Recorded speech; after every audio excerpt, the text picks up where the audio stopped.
Thank you, Sam.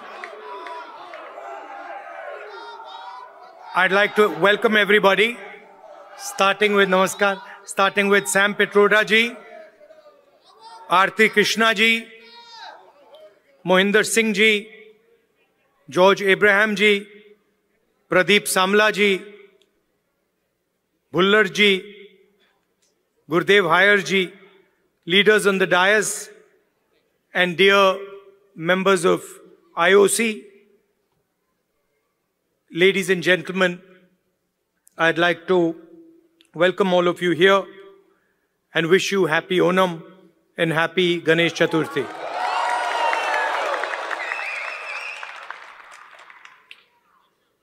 I was listening to Mohinder ji's speech, and he was describing in detail what the job of the leader of the opposition is. He said, opposing the government in parliament. He said, not letting them run a dictatorship. And he gave a list of 3 or 4 things that define what a leader of opposition is supposed to do. This is true.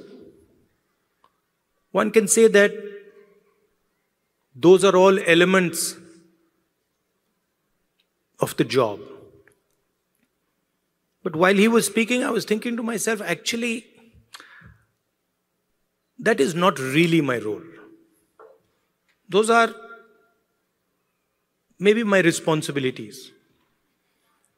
But my role is broader and bigger than that, and in many ways simpler than that. And while he was speaking, I thought to myself, if I'm going to speak to people of Dallas, I need to be clear about what my role is.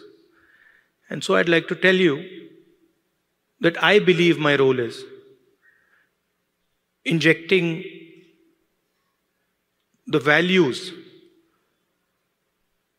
of love, respect, and humility in Indian politics. I think what is missing in our political system and across parties, love, respect, and humility. Love to all human beings, not necessarily only of one religion, one community, one caste, one state, or to those who speak one language. Respect to everybody who is trying to build an India, not just the most powerful, but the weakest. And humility, not in others, but in oneself. So I think that is how I see my role. And if you were to ask me 5 years from now, do you consider yourself successful? I would look at these 3 things. I would say, have I helped bring the idea of love into the forefront of Indian politics? Have I helped make politicians and others, and myself in particular, more humble? Have I increased the respect that people have, that Indian people have with each other? Those would be the values that I would be thinking about. Of course, what Mohinder ji said would also form part of my work. Now, we started here with the Indian national anthem. And while the national anthem was playing, I was thinking to myself that this song mentions all our states. And it mentions them all equally. It does not start by saying, this state is the best, and this state is the second best, and this state is the third best. The song basically describes India as a union of states. Very much like the United States. So often people say, oh, we share the fact that we are the two biggest democracies. But we share another very important fact, that we are both union of states. The United States, whose national anthem we also played, and in our constitution, it's clearly stated, India, that is Bharat, is a union of states. Which means, just like in the United States, no state is superior to any other state. No religion is superior to any other religion. No language is superior to any other language. My brother who's wearing a turban there deserves the same respect as somebody who doesn't wear a turban.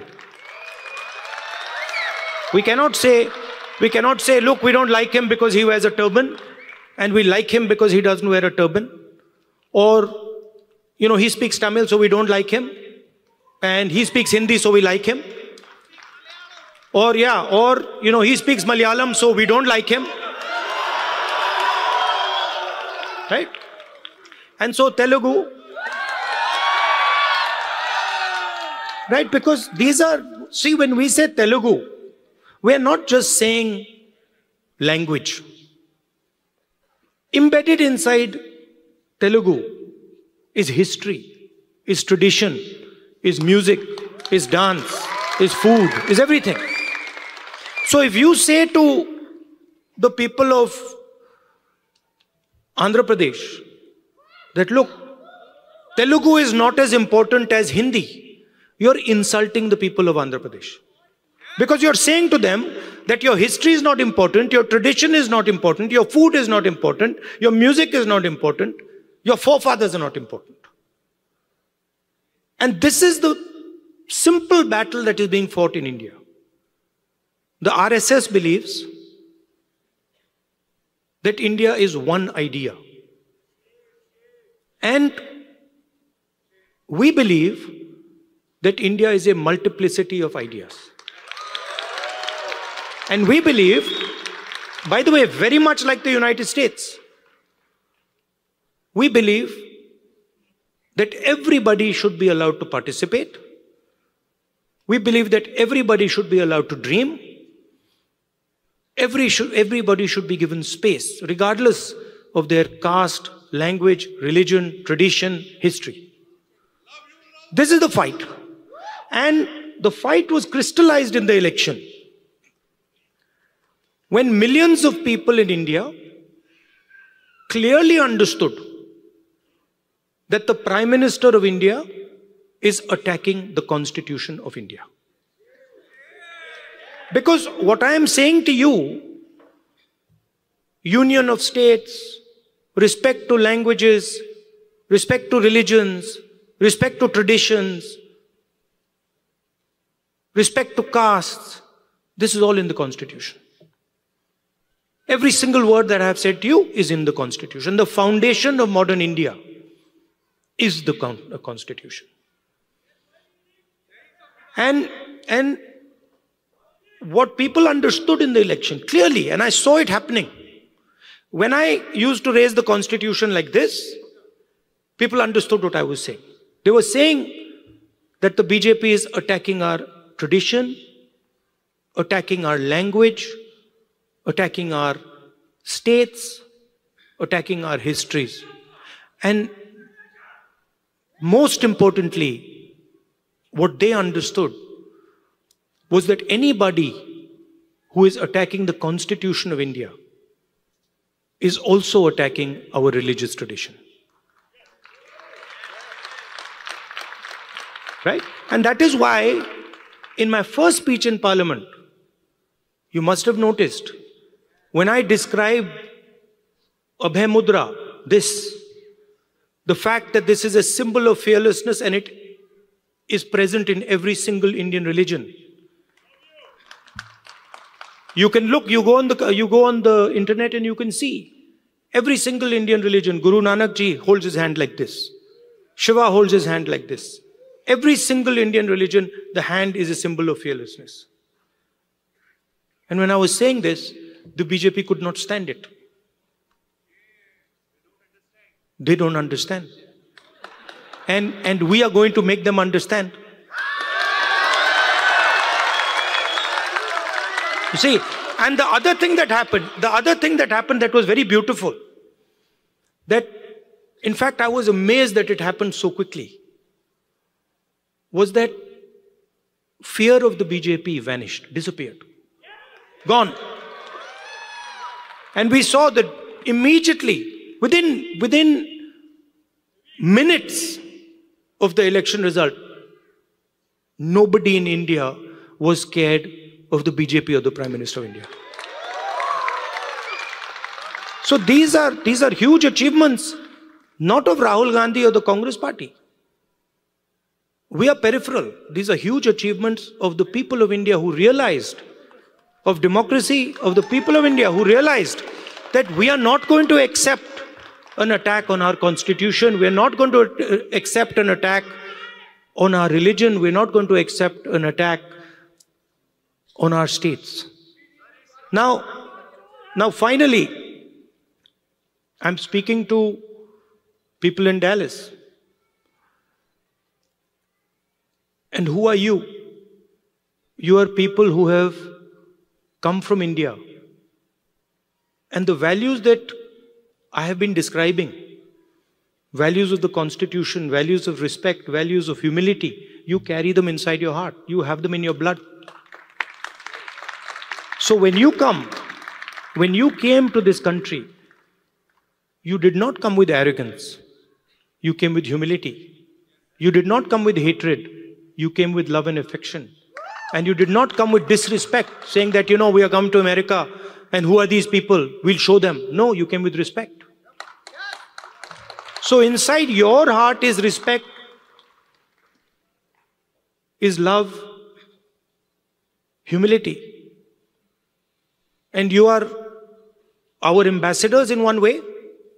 You're the bridge between these two unions. United States of America and Union of States, which is written in our Constitution. And so you have a very important role. Because the relationship between these two unions is going to determine the future of both these unions. The United States needs India, and India needs the United States. It's a fact. We cannot get away from it. So you have a very important role of being the bridge between your old home and your new home. Right? And in my view, you should travel freely between these two homes, and you should bring the idea of India to the United States and the ideas of the United States to India. Sam said that I had promised that I will go to Dallas. And it's true. But I would like to say that our trip was supposed to be longer, and we were supposed to go to New York, Washington, California, and Texas, and Chicago. And then we had to shorten the trip. And so I told Sam, look, I have promised the people of Dallas, so we have to go to Dallas. And so we included Dallas in our itinerary. And I think it was a very good idea. 100%. We'll come to Chicago. Love you. And we included Dallas. And I think it was a very good idea because Dallas is thriving. Texas is thriving. A lot of technology is moving here. And I can see that all of you are doing a tremendous job in raising the flag, raising the Indian flag here. So I'd like to thank you. And I'd like to also tell you that it's important that the ideas you carry of humility, of affection, of respect, you spread them between in our community here and also among the people of India. Thank you very much. Namaskar.